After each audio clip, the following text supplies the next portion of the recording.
बिस्मिल्लाहिर्रहमानिर्रहीम, my dear friends and my living students, अस्सलाम वालेकुम। आज मैं आपको एक न्यू यूट्यूब वीडियो में दिल की गहराइयों से वेलकम करता हूँ। आज इंडस्ट्रियल रिलेशंस के हवाले से हम लास्ट टॉपिक पे डिस्कस करेंगे इंशाल्लाह। हम लोग पहले 2 टॉपिक्स पे डिस्कस कर चुके हैं। आईआर के 2 वीडियोस हम बना चुके हैं। आज की वीडियो हमारी लास्ट वीडियो होगी आईआर की, इंडस्ट्रियल रिलेशंस की। आज इंडस्ट्रियल रिलेशन के जिस टॉपिक पे हम डिस्कस करने वाले हैं वो है इंडस्ट्रियल डिस्प्यूट्स। जी हाँ, हम बात करेंगे आज इंडस्ट्रियल डिस्प्यूट्स के हवाले से। तो आपको पता है कि टॉपिक को शुरू करने से पहले हम अच्छी सी बात शेयर करते हैं और कुछ लाइनें शेयर करते हैं। आजकल का जो दौर है, लोग अपने आप को नहीं देखते, दूसरों की खामियां निकालते हैं। अल्लाह ने कहा है, जब मैं अपने बंदों की खामियां रख सकता हूं, उनको छुपा सकता हूं, तो तुम कौन होते हो किसी की खामियों को ढूंढने वाले? तुम अपने आप को देखो। दूसरों की खामियां देखने से पहले अपने आप को देखना चाहिए कि हम क्या हैं। तो यहाँ पे मुझे एक शायर की कुछ लाइनें जो कि जहन में आ रही हैं, जो कि आपसे शेयर करना लाजमी है।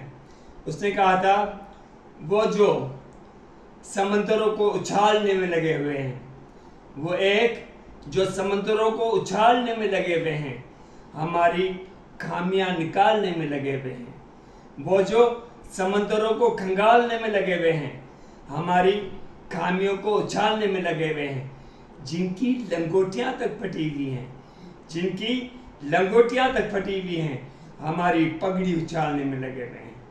तो अपने आप को देखना चाहिए, ना कि हम दूसरों को देखें। तो आज हम इंडस्ट्रियल डिस्प्यूट्स को डिस्कस करने की कोशिश करेंगे। हमने पहले भी डिस्कस किया इंडस्ट्रियल रिलेशंस के हवाले से कि वहाँ पे एम्प्लॉयर और एम्प्लॉइज के रिलेशनशिप को इंडस्ट्रियल डिस्प्यूट कहा जाता है, इंडस्ट्रियल रिलेशंस कहा जाता है। तो उन रिलेशन को बेहतर से बेहतर बनाना है। डिस्प्यूट्स क्यों होते हैं? इंडस्ट्रियल डिस्प्यूट किसे कहते हैं? इंडस्ट्रियल डिस्प्यूट कहते हैं एम्प्लॉयर का एम्प्लॉइज के साथ जो कन्फ्लिक्ट होता है, जहाँ पे एम्प्लॉयर की एम्प्लॉइज के साथ नहीं बनती तो डिस्प्यूट्स क्रिएट हो गए। कभी कभार वर्कर्स की आपस में नहीं बनती, फिर भी डिस्प्यूट्स होते हैं। कभी कभार ट्रेड यूनियन की एम्प्लॉय के साथ नहीं बनती, फिर भी डिस्प्यूट्स होते हैं। कभी कभार लेबर यूनियन की एम्प्लॉय के साथ नहीं बनती, फिर भी डिस्प्यूट्स होते हैं। तो डिस्प्यूट्स इंडस्ट्रीज में बहुत सारी टाइप्स की होती हैं। तो डिस्प्यूट्स की जब हम बात करते हैं तो वहाँ पे जब डिस्प्यूट्स बढ़ जाते हैं तो फिर क्या होती हैं? इंडस्ट्रीज में स्ट्राइक्स हो जाती हैं। क्या हो जाती हैं? स्ट्राइक्स। क्योंकि जब लोगों की डिमांड्स पूरी नहीं होंगी, जब एम्प्लॉयज़ को रिस्पेक्ट नहीं दी जाएगी, एम्प्लॉयज़ को राइट्स नहीं दिए जाएंगे, एम्प्लॉयज़ के जो है वो प्रॉपर तरीके से उनके साथ बिहेव नहीं किया जाएगा, तो ज़ाहिर है इंडस्ट्रीज़ में डिस्प्यूट्स होंगे। फिर एम्प्लॉयज़ क्या करेंगे? एम्प्लॉयर के खिलाफ स्ट्राइक्स करेंगे। क्या करेंगे? स्ट्राइक्स। यहाँ पे स्ट्राइक किसे कहते हैं? स्ट्राइक मीन्स अपने मफादात को मनवाने के लिए जब हम काम रोक देते हैं तो वो स्ट्राइक की कैटेगरी में आता है। स्ट्राइक की बहुत सारी अक़साम होती हैं, बहुत सारी टाइप्स होती हैं। There are so many types of strikes. Number 1, sympathetic strike. किसी की सिंपैथी में हम स्ट्राइक करते हैं। इन एम्प्लॉइज़ को जो डेली वेजेस वाले थे, उनको सही तरीके से सैलरीज नहीं मिल रही, तो वहाँ पे स्ट्राइक्स होती हैं। दूसरी होती है कॉमन स्ट्राइक, जाके सब एम्प्लॉइज मिलके अपने एक मफाद के लिए बात करते हैं, तो वो कॉमन स्ट्राइक्स कहलाती हैं। कुछ होती हैं आप लोगों की सिक लीव स्ट्राइक, कि सारे एम्प्लॉइज एक साथ सिक लीव लेते हैं और वो स्ट्राइक करते हैं। और चौथी होती है सिट डाउन स्ट्राइक, कि काम छोड़ के बैठ जाना जब तक उनके मुतालबात कंप्लीट नहीं होते। तो ये स्ट्राइक्स होती हैं। और स्ट्राइक्स क्यों होती हैं? रूट काज क्या है स्ट्राइक्स का?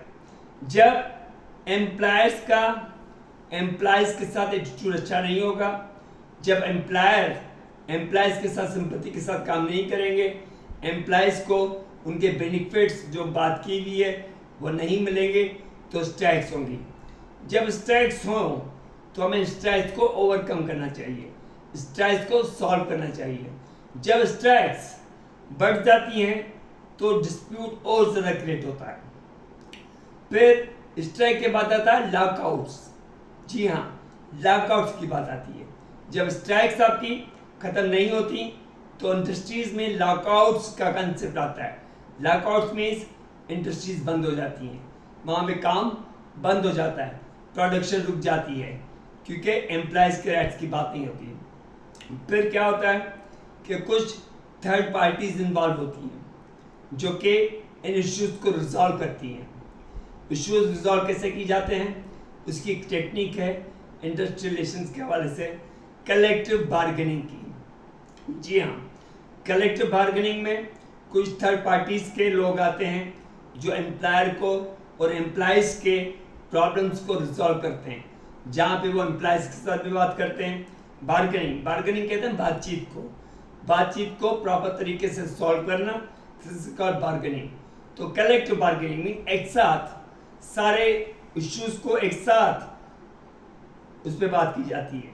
तो एम्प्लॉयर को भी सुनना, एम्प्लॉयज को भी सुनना, यूनियंस को भी सुनना, ट्रेड यूनियंस को भी सुनना, लेबर यूनियंस को भी सुनना, गवर्नमेंट एजेंसीज को भी देखना, और जहाँ पे राइट्स आप लोगों के लीगल हो उसको कंप्लीट करवाना, ये कलेक्टिव बार्गेनिंग का काम होता है। तो कलेक्टिव बार्गेनिंग के through strikes and lockouts resolve होने लगते हैं। पहली बात, इंडस्ट्रीज में जब हम बात करते हैं कि इंडस्ट्रीज सक्सेस की तरफ जा रही हैं, तो इंडस्ट्रीज में कभी भी आप लोगों की स्ट्राइक्स नहीं होंगी, कभी भी लॉकआउट्स नहीं होंगे।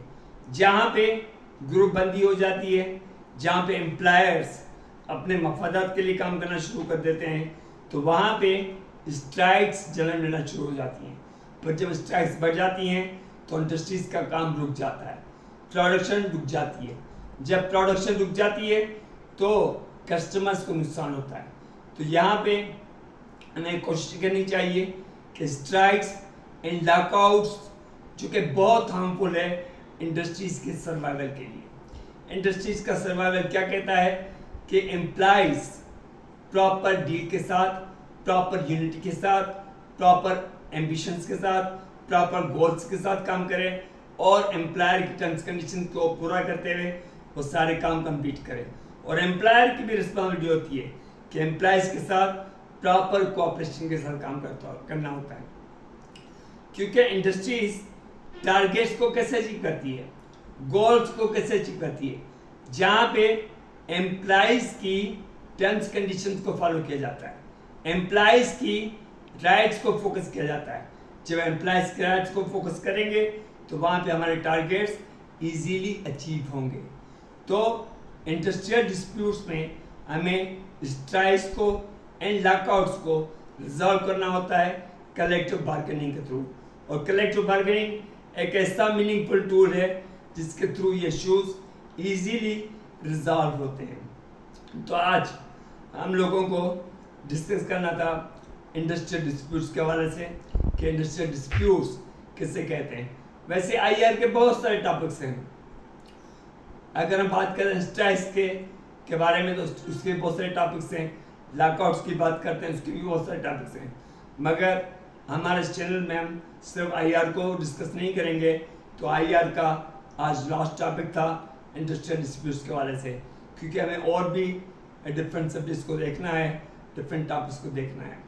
तो इंडस्ट्रियल डिस्प्यूट्स एक बहुत इम्पोर्टेंट आप लोगों का मेन फैक्टर होता है इंडस्ट्री रिलेशन के हवाले से, जो कि फोकस करना बहुत इम्पोर्टेंट होता है। तो लास्ट में हम जब वीडियो को एंड करते हैं तो किसी दो लाइनों के साथ एंड करते हैं। किसी ने कहा था, किसी शायर की लाइन थी, उसने कहा था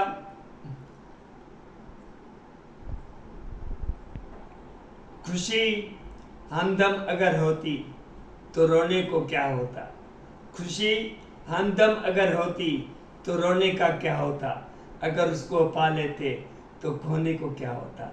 इंशाल्लाह ज़िंदगी रही तो नेक्स्ट वीडियो में आपसे मुलाकात होगी। तब तक अल्लाह हाफ़िज़।